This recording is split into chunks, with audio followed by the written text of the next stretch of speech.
Well, I want to welcome the rest of you. Good morning. I'm Pastor Justin. I am the youth pastor here at Bethel Christian Fellowship.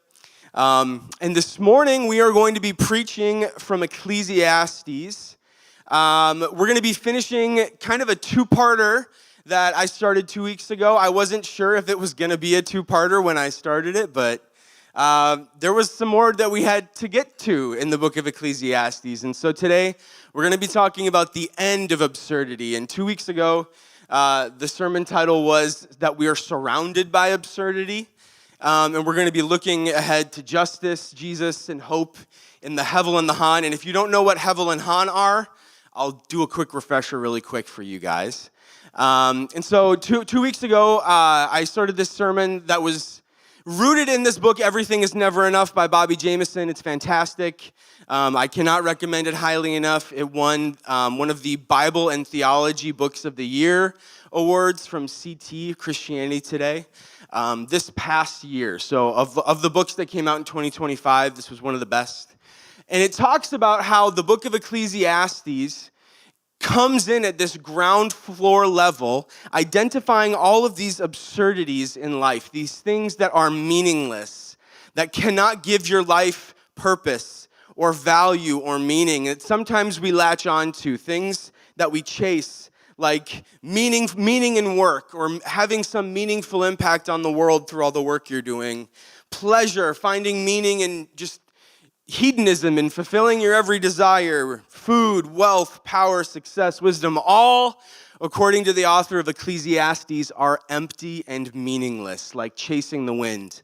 And the Hebrew word is hevel, and it's like vapor or smoke or mist. You reach out thinking this thing can give you meaning, and it slips between your fingers. And hopefully God has blessed you by revealing the emptiness of some of those things. Okay, especially when you're young. Like when you're a teenager, you start to notice like, okay, wait a minute. I thought this thing was going to be good, and then it just was gone. And you get a small taste of it, but as you get more freedom and maybe more access to money or other things or opportunities, there's other things in life that you think, okay, once I do this thing, my life's going to be good and things are going to have meaning, right? And you reach out and you grab it, and it's just not there. And so this can lead us to this really like empty, nihilistic place of like maybe even into like a depression of like nothing has value. And the author of Ecclesiastes agrees. He comes in saying, you're right. You're not crazy for feeling this way.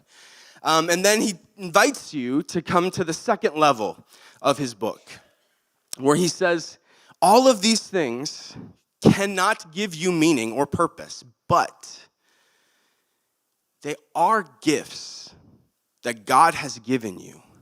And so these are things that you can, in the moment, sit and enjoy and thank the one who's given them to you for all of his gifts. And so these are opportunities for you to rest in the goodness of the God that gives you all things. And so you are surrounded by meaninglessness and absurdity, and you are also surrounded by gift and blessing, more than you can count. And when you sit and you meditate on the goodness that God has surrounded you with, it should overwhelm you and lead you into a place of worship that transforms the moment, right? And we talked about this idea that the only moment you can truly enjoy isn't in the future. You can't enjoy the past. You can enjoy right now. And you can meditate on the way God is sustaining you and blessing you right now. And that is the second floor of Ecclesiastes. And you could spend a lot of time on the second floor because it's good, right? Like if you truly embrace the second level of Ecclesiastes, it will transform your life into this mindful reflection on the goodness of the God who is surrounding you with good things. But there's more, and we didn't even get to the third level. And this one focuses on God's perspective and him being beyond your understanding. And it also relates to the ground floor and the second floor. So we're going to be digging into that this morning. So this is just a quick refresher. This is the first floor. These are some of the verses. That sermon is online if you want to hear it. It's available to you on our YouTube channel, on our Facebook page. I'm not going to dive into it, but this is just like a verse cloud of the first floor, and then this will be a verse cloud of the second floor. Just that we need the painful revelation of the first to fully appreciate the second. Until you let go of like trying to squeeze meaning out of life, that you can open your hands and appreciate it for the gift that it is. And so when things go away, because nothing is going to last, everything is like smoke or vapor or mist, it's hevel. When it slips through your fingers, you can say, it was never mine to squeeze. It was always a gift, right? And you can release it giving thankfulness to God. And so we ended talking about how everything is a gift.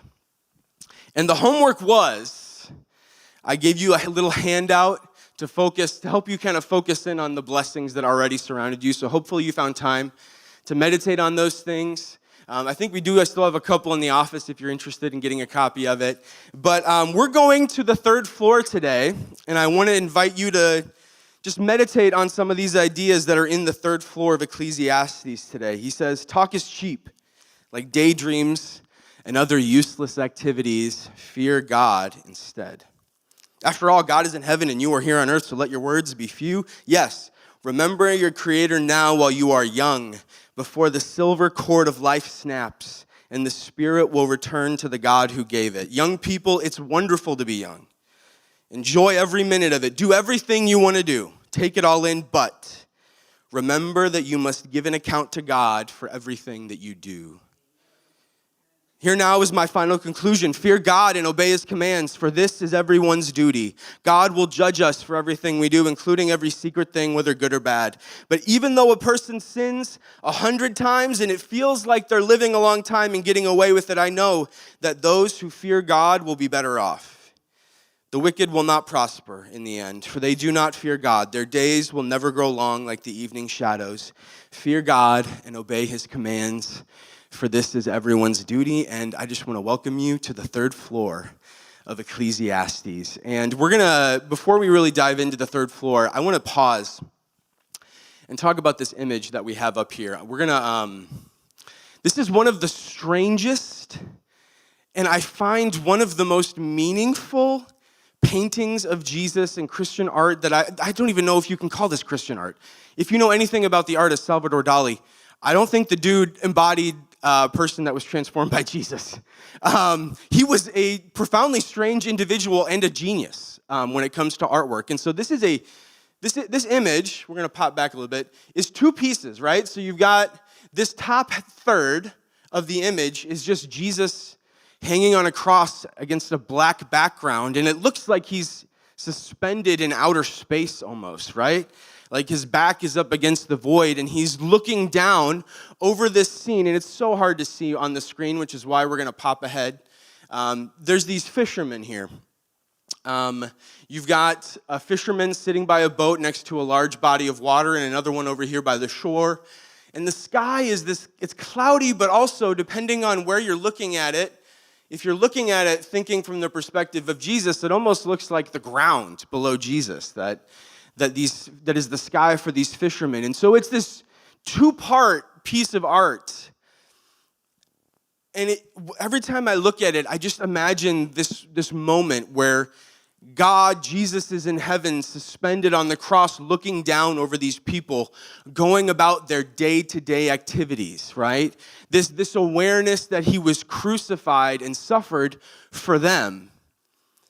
And whether they decide to be aware of it or not is fully up to them. Like, we're aware of it when we look at this picture, right? We see God suspended over them in this specific moment of their lives. But whether or not they know it, it's totally up to them. I mean, maybe you could imagine they look up and see him there and think about him. But it's this awareness of his being higher than them. And that's what I love about this painting, because it's already like very impressive. Like, that's a very technical piece of Jesus' body and the shadows and the dramatic lighting. And it almost looks like it's through a fisheye lens. We could sit and talk about this, but it's such a striking image, and it really encapsulates, I think, what the third floor of Ecclesiastes wants you to grasp in some ways.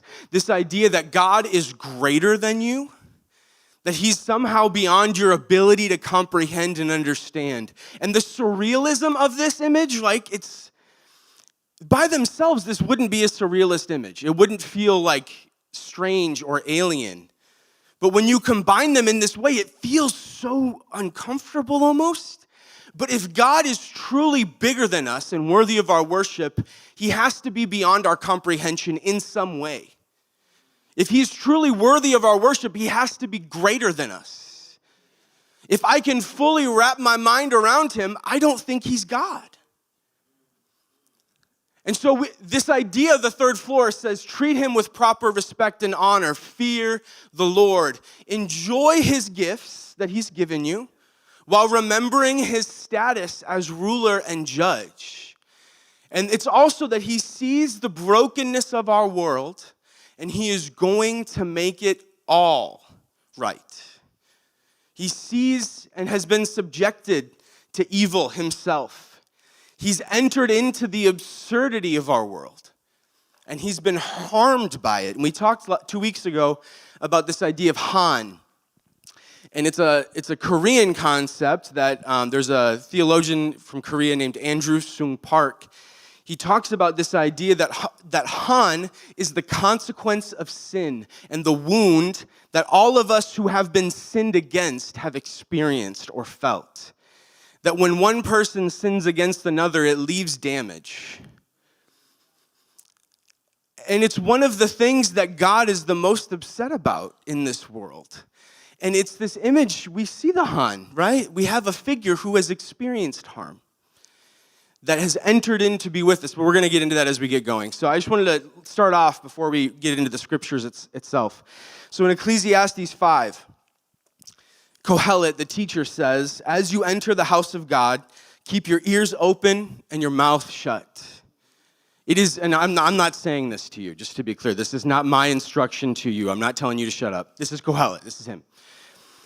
It is evil to make mindless offerings to God. Don't make rash promises. Don't be hasty in bringing matters before God. After all, he is in heaven and you are here on earth, so let your words be few. And he goes on, when you make a promise to God, don't delay in following through, for God takes no pleasure in fools. Keep all the promises you make to him. It is better to say nothing than to make a promise and not keep it. Don't let your mouth make you sin, and don't defend yourself by telling the temple messenger that the promises you made to God were a mistake. That would make God angry, and he might wipe out everything you've achieved. And so it's this image of like a person coming to the temple of Yahweh and making a promise that he commits, and you can't just like, the image is not like, I'm going to go off over here and pray and make a promise in my heart, not tell anybody about it. It's this idea like, I'm going to go into the temple of Yahweh and plead with him, and I'm going to make a promise to him, like some sort of a deal, and I'm going to write it on paper and hand it to a worker at the temple. And they're going to mark whether or not I'm going to be faithful to Yahweh. And so he's saying, like, don't enter into this relationship, and that whether or not you're comfortable with that is a different thing, right? He's saying, don't do that rashly. Right? Don't run in there and do that without really considering if you're going to follow through to God. Because he is in heaven and you are here on earth. Take him seriously, is what the author is saying here in this verse. He says, talk is cheap. Like daydreams and other useless activities, fear God instead. And there's this idea that I think we get uncomfortable with.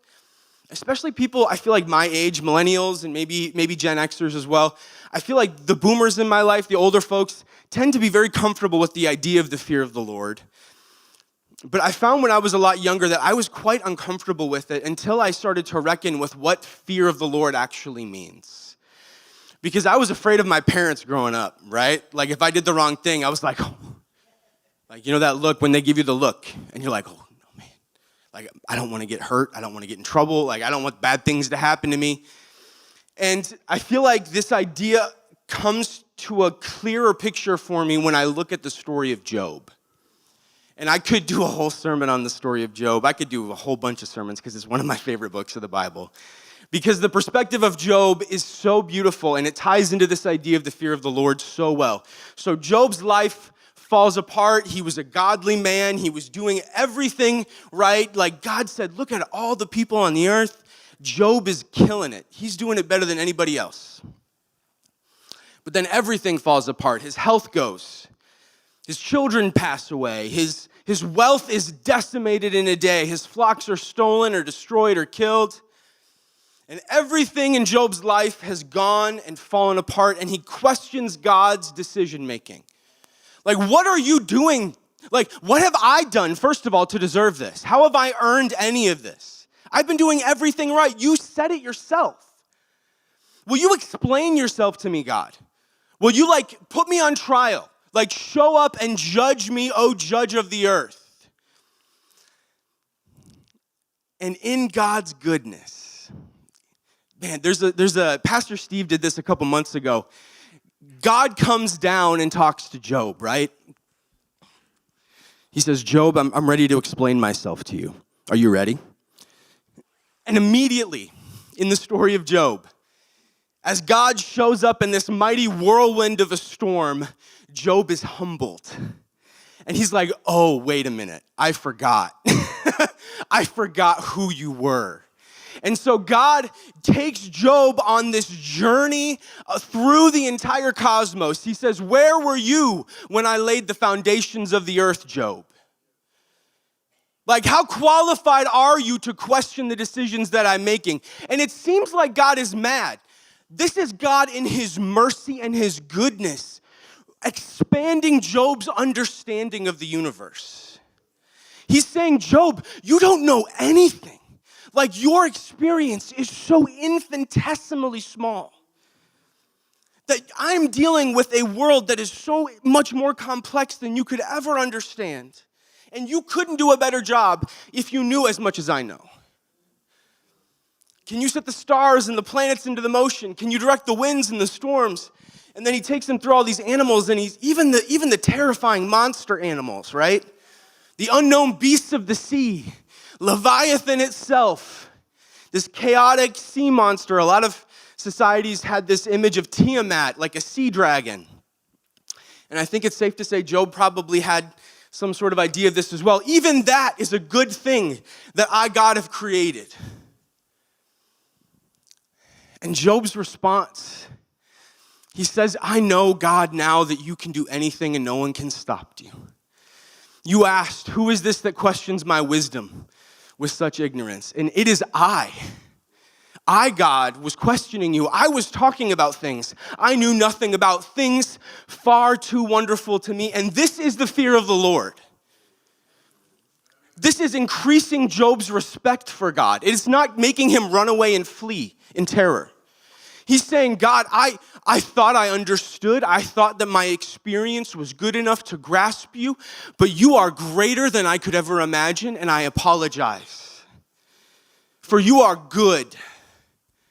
And I want you to see, if you're uncomfortable with the idea of the fear of the Lord, it is not trembling and terror. It is honor and respect and an uplifting of the Lord. As a person with pasty skin, I have a fear of the sun, right? It can really mess me up.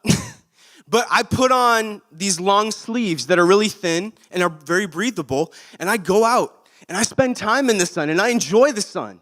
And I'm grateful for it because I know winter is coming and I'm not going to have it, right? I have a healthy fear of the sun. And in the same way, we can have this healthy relationship with God, knowing that He is beyond us.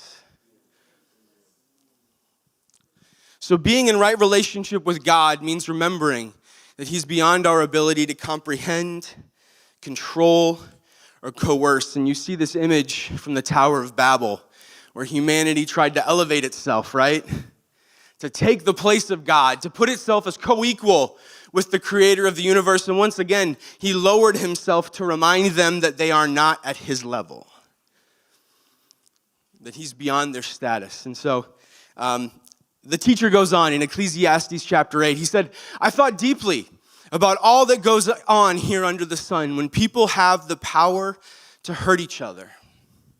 I've seen wicked people buried with honor, yet they were the ones who frequented the temple the most and are now praised in the same city where they committed their crimes.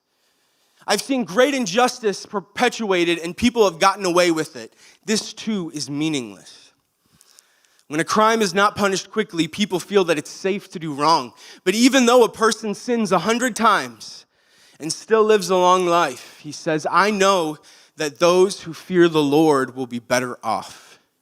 The wicked will not prosper, for they do not fear God. Their days will never grow long like the evening shadows. And I just want to pause, and I'm going to talk about this a little later. I think sometimes when we talk about God's judgment of evil, there are some of us who are a little more prone to anxiety than others who start to get really nervous because you start thinking about, okay, I lied to my parents the other day. Like, I'm in trouble, right? Like, the judgment is coming. He's so mad at me. And we get sometimes this image of God that he's looking for excuses to reject us. That is not the image that we're talking about, what we're looking at here. This is about God bringing justice to injustice. Does that make sense? This is about him coming in and righting the wrongs. And so I just want to get ahead. If you are a person that has like religious anxiety or religious OCD, just take a little breath. He is not looking for excuses to reject you, all right? It's more prevalent than I think some of us even realize. How is God going to respond to injustice? Is he going to respond to injustice? The teacher, he looks at the evil that's being done in our world and the damage that comes from it. And he names it, he confronts it, it's there, I'm not gonna ignore it. And he knows somehow that embedded in the evil is a present judgment from God and a future judgment from God. And he doesn't know it. He can't see what God is doing, and he doesn't know what God is going to do. He just says, God's gonna do something. He's going to confront it in some way. And I just want to pause about this because there are short-term consequences to doing evil, okay? Sometimes we get frustrated because it seems like evil people or powerful people who are making bad choices get away with it. But sin always has side effects. Actually, I'm not even going to read from my notes. The first consequence of sin in the Garden of Eden after Adam and Eve took the fruit, it wasn't in relation to their relationship with God. They take the fruit of the knowledge of good and evil, and all of a sudden they're like, oh, wait a minute. What if that person doesn't think I'm good anymore? Because they're deciding good and evil on their own, separate from God. And so Adam and Eve stop trusting each other. They start saying, what if she judges me? And she says, what if he judges me? I need to cover up because I don't want to be judged. And so the first damage of the fall in the garden is in humans' relationships with each other, and they haven't even done anything to each other yet. So sin always has these unintended relational consequences. There's a loss of relationships and trust. There's a mentality that becomes clouded by fear and conflict and control and protectiveness. And one of the goodnesses of God is that oftentimes he gives people what they want, even if it's not what's good for them. And so he says, go ahead, have all the things you could imagine in this life. Have all the wealth you want or all the success. But it's not going to give you what you're looking for. Go ahead and try to squeeze the meaningless out of it. It's not going to give you what you want. And oftentimes this just leads to restlessness, isolation, and guilt. And that's just like passive consequences, right? That is God in his goodness allowing us to get the emptiness that we want. He goes on, he says, I know that those who fear the Lord will be better off. The wicked will not prosper, for they don't fear God. Their days will never go long like the evening shadows. Because we've seen this happen in our world, where the powerful seem to be able to dodge accountability at every turn. They seem good at getting away without consequence. In the end, there are long-term consequences as well.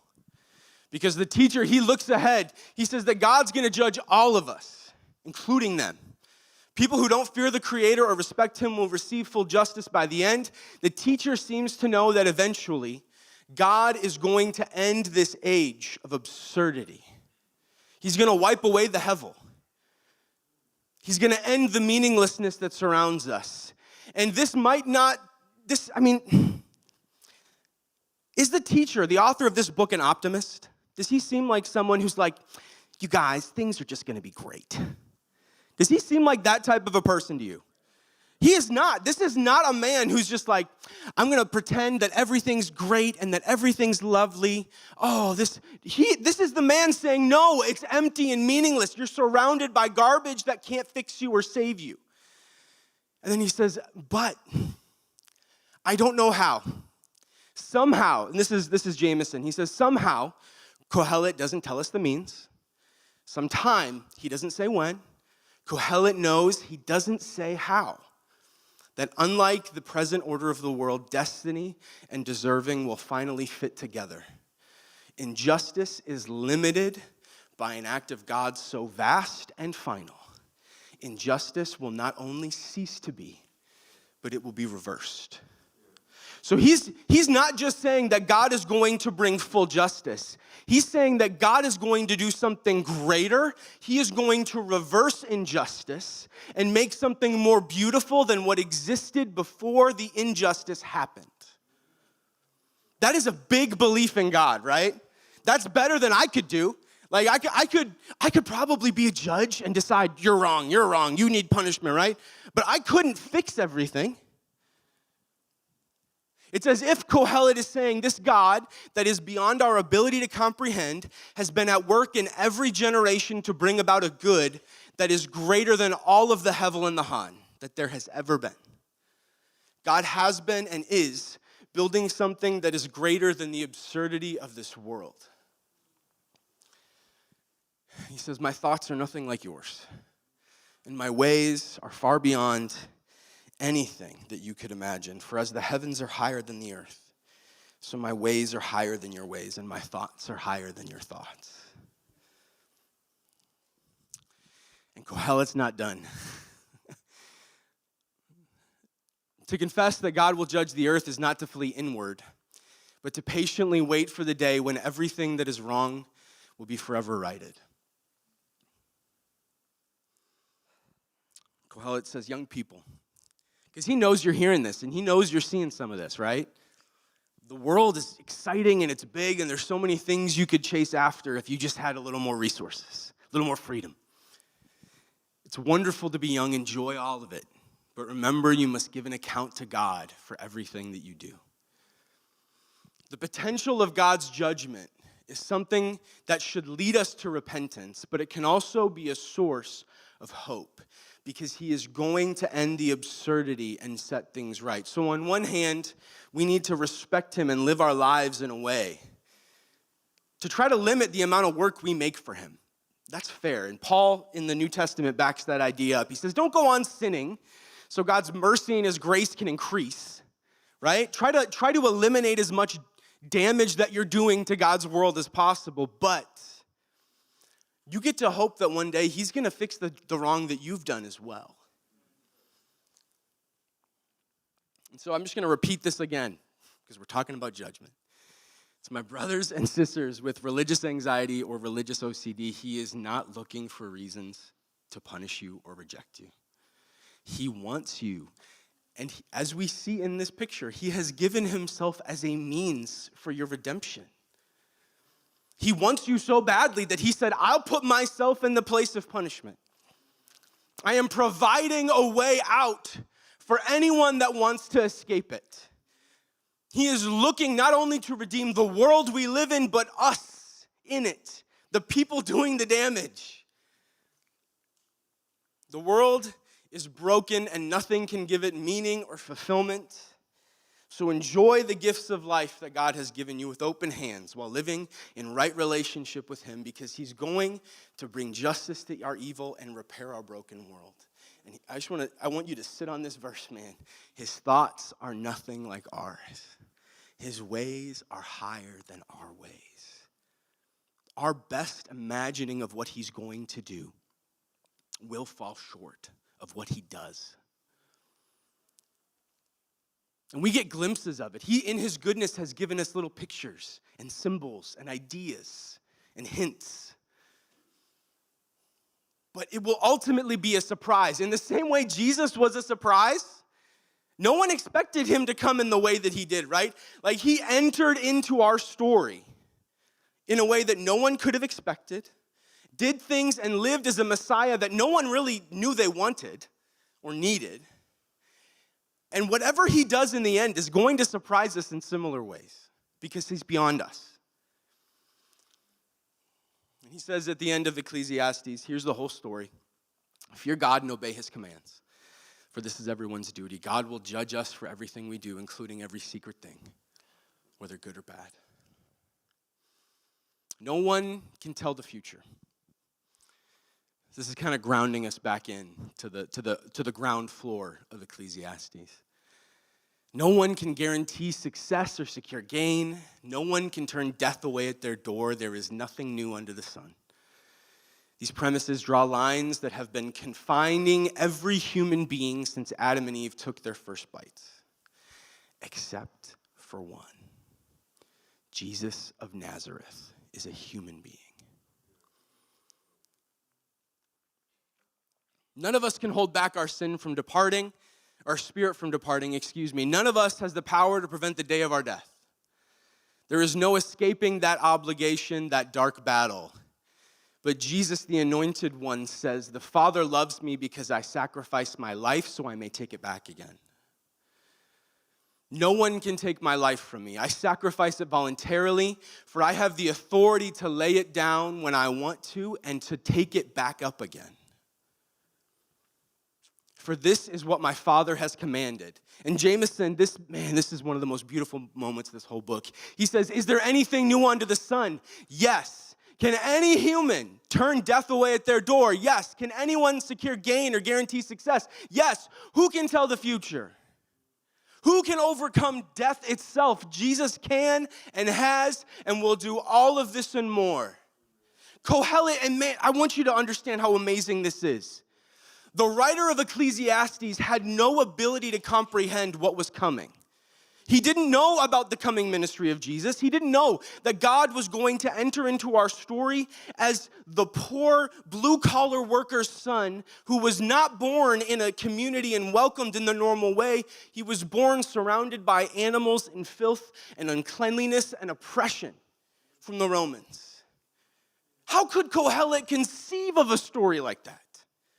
He didn't know that Jesus was going to come and minister to the poor, the outcast, the sick, or that he was going to find teenage fishermen or like race trader tax collectors, right, who are out there serving the oppressors and bring them in as his disciples. He didn't know about the zealots who were violently resisting the oppressors.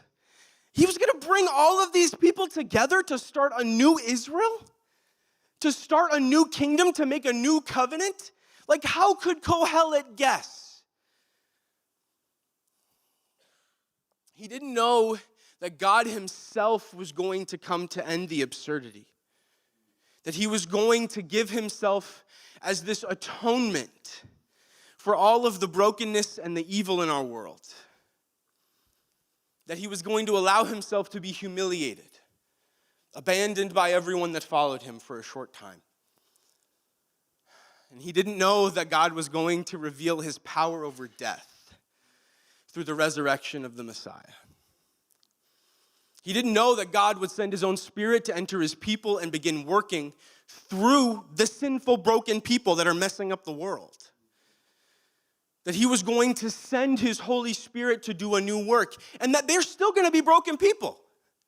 They're still going to create Han. They're still going to grasp onto Hevel as if it can give them meaning. But he's going to be working in all of that.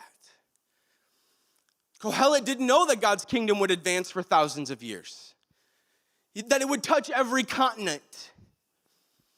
And that it would continue spreading and people would continue this mission to tell all people about this king that God has sent. But Kohelet knew that God's ways were higher than his ways. He said, I don't know how you're going to do it, God, but I look up at you and I see how big you are and how small I am, and I trust you. It's like saying, I don't need to understand. I don't need to know because I look around and I see all the blessing that's already here, and I trust you. And so we can look at the brokenness. We can look at the Han and the Hevel and the emptiness and the meaninglessness.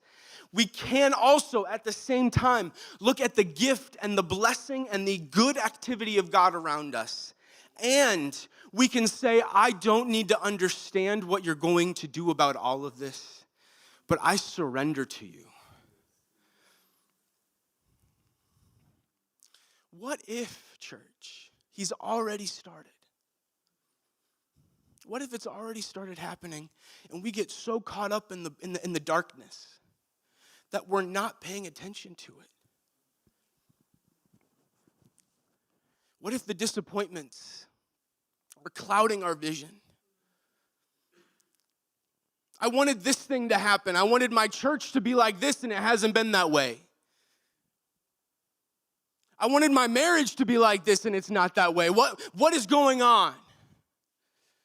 I wanted my relationship with my children to turn out better. I wanted my parent to stick around longer. I wanted this, I wanted that. I wanted my life to function in this way, and it hasn't. And when I sit on it and dwell, it's like I'm saying, God, I know better than you. When instead I can acknowledge the pain and the disappointment and say, God, I know you're bigger than all of it. It's there. We don't have to pretend it's not there. But we don't have to grip it. We can choose to turn it over to him and say, I think you're already doing something about it. I think you're already working to end it. I think you know how I feel and you relate to it. And you want better for this world. And so I'm going to come alongside you and say, God, I trust you.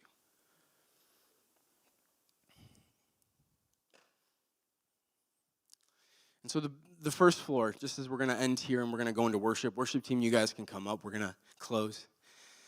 The first floor of Ecclesiastes is that the things of this world can't provide you with meaning or purpose.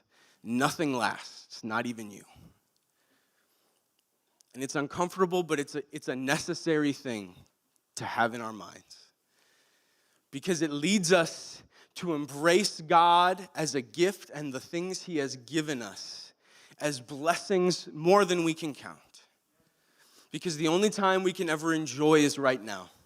The only time we can ever worship him is right now. And he wants to enjoy this life with us. And the third floor, this cosmic view of the universe, is that God has already started ending the absurdity. And one day he's going to make all things as they should be. And that's the whole story, he says. Here's my final conclusion. Fear God and obey his commands, for this is everyone's duty. And with that, I want to invite you, we're just going to close in prayer. And we're going to praise God this morning.